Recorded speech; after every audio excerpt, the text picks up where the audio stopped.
Hi, I am Dr. Miriam Ting, board-certified periodontist at Think Oral Implants and Periodontics.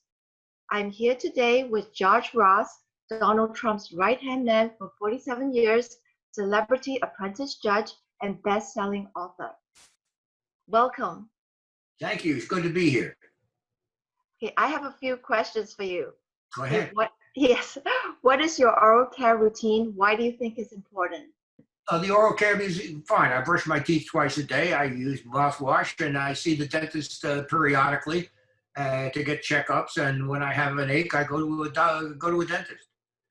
Except to the extent that to have them checked. Usually, it's something has to happen. I have to have a pain or something, and periodically I'll do it. So I get the teeth cleaned periodically, and then they look and see if there's any cavities, anything they should see. Gum disease is not painful, but it has like systemic health issues. Yeah, I understand, but systemic health systems, we all agree, theoretically and not theoretically, it's actual, it's true. But people are responsive more to something that affects them, where they have a pain, it hurts, or it's bleeding, something that's an untoward event that would warrant going to a dentist or an orthodontist or what have you. It's not just general checkup. It's something that I would do it if it bothered me.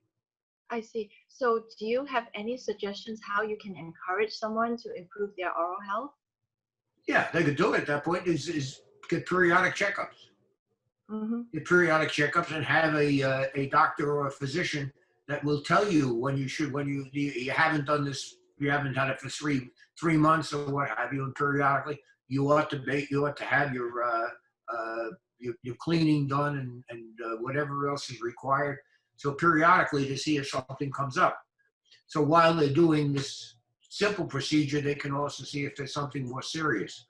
All of a sudden there's an abscess or there's a leak, something that's there that was going to be a potential problem, but it's not an immediate problem. You didn't come for that, but you came for something that was just periodic that you have to do. So from that examination, you can figure out if there's something more. Okay, like for example, the abscess that you mentioned, sometimes they don't hurt.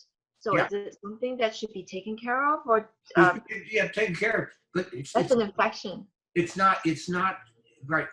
It's not something that when I say it should be taken care of, the answer is yes. Mm-hmm. But generally speaking, when it comes to a health situation, people will not react to a health situation unless they have something that happened, some condition now that they're aware of or should be. It's not just, let me just check because it's time. What happened? I got this pain or I had a pain in my jaw or whatever. So there has to be some immediate necessity in their mind why they would go down this path of medication. Preventative is usually less painful, but what if you need it, but you just don't know? I understand where you're coming. I thoroughly subscribe, and I think what you do is right. How would you suggest would it be to convince someone that their health is important, or maybe their oral health is important? You're not going to convince them unless you have some way of communicating with them.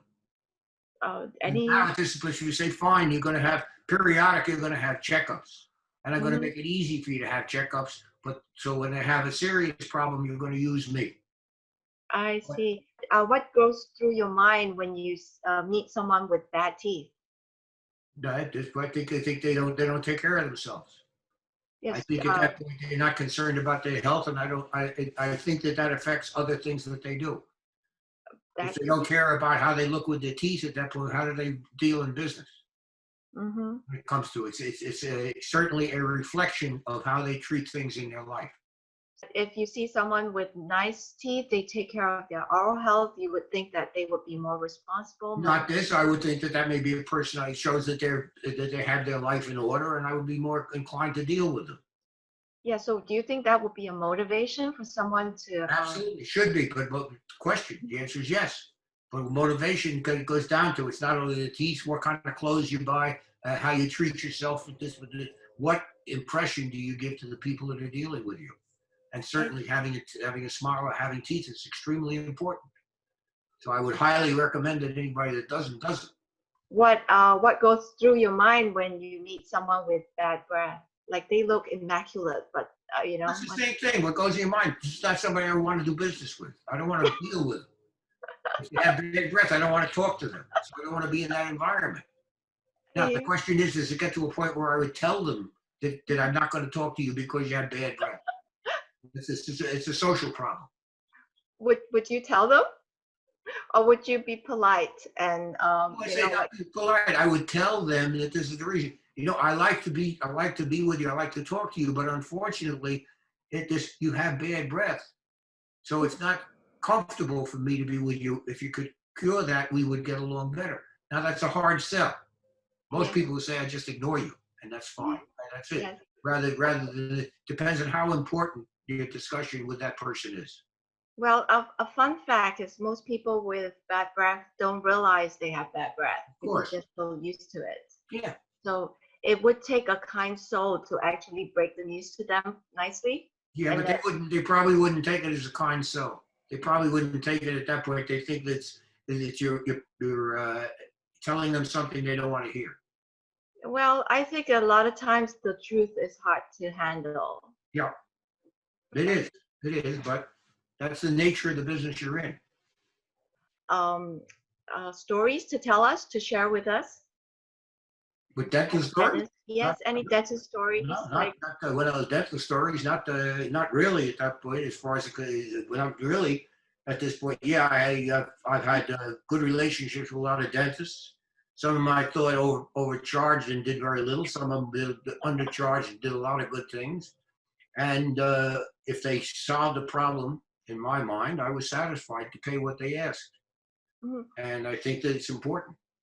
what kind of personality do Yeah, I you like somebody that, yes, the personality. I like somebody that I feel comfortable with, that's really looking out for me, that is friendly and is competent, and also is not exorbitant. When I mhm. say that for what they're doing, yeah, I can pay it. They're good, and I'll pay it. I think it's so. It's like how do you pay? How do you pick a physician?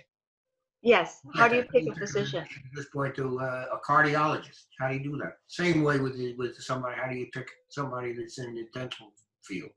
Yes, because a Same lot of way, yeah, when it comes to teeth as you would have in a heart situation or whatever.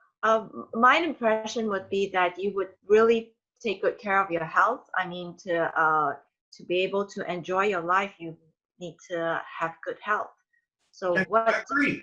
We, what we all agree.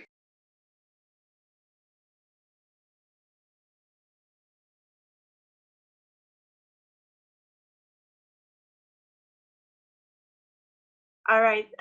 Thank you so much for your time, and You're welcome. really pleasure having you on the show. Thank you Okay. so much. Good Yep. luck talking to you. Good. Thank Happy you. to You have talk a to you. great day. Thanks.